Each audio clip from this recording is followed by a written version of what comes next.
Hello বন্ধুরা, তোমাদের সবাইকে সাথীস ক্রিয়েশনে অনেক অনেক ওয়েলকাম। আজকে তোমাদের সাথে যেটি শেয়ার করব সেটা হচ্ছে জিনিস বানালেই তো হবে না, সেগুলো তো টার্সেলের সাথে অ্যাটাচও করতে হবে, তাই না? এমন কয়েকটা পেন্ডেন্ট থাকে আমাদের, যেগুলো কিন্তু কোনো রকম হোল করার জায়গা থাকে না, তো সেগুলোকে আমাদের অন্যভাবে অ্যাটাচ করতে হয়। তেমনই একটা ভিডিও আমি আজকে তোমাদের সাথে শেয়ার করছি।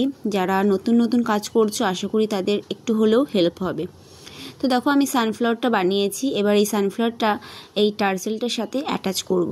প্রথমে এই টার্সেল দুটোকে মেপে ঠিক মিডিল পয়েন্টটা করে নিলাম। এবার আমি টার্সেলটা কিভাবে অ্যাটাচ করছি আশা করি তোমরা একটু ভালোভাবে নোটিস করলে বুঝতে পারবে। যেহেতু সানফ্লাওয়ারটা পুরো শুকিয়ে গেছে আর টার্সেলটাও তো যেহেতু ড্রাই থাকে, সেক্ষেত্রে ফার্স্টে আমি একটুখানি আঠা দিয়ে নিলাম। এবার আমি ওই আঠার ওপরে ক্লে দিচ্ছি। সব কিছু কিন্তু ক্লে দিয়ে অ্যাটাচ করতে হবে। ক্লে ছাড়া কিন্তু কোনোভাবে এগুলোকে অ্যাটাচ করা যাবে না, তাহলে কিন্তু অ্যাটাচ হবে না, বরঞ্চ জিনিসটা তোমার টার্সেলের থেকে খুলে গিয়ে ভেঙে যাওয়ার চান্স থাকবে।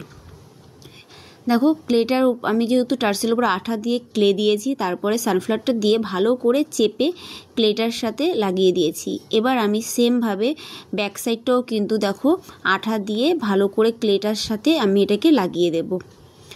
এইভাবেই কিন্তু যে কোনো তোমরা কাজ করো না কেন, যে কোনোই পেন্ডেন্টের সাথে এইভাবে লাগাতে পারবে টার্সেল।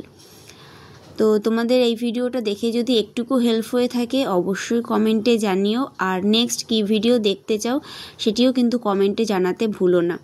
তো দেখো, আমি কিন্তু ভালো করে হাত দিয়ে চেপে চেপে এই যে আঠাটাকে টার্সেলের সাথে আর সানফ্লাওয়ারের সাথে ভালো করে লাগিয়ে দিয়েছি।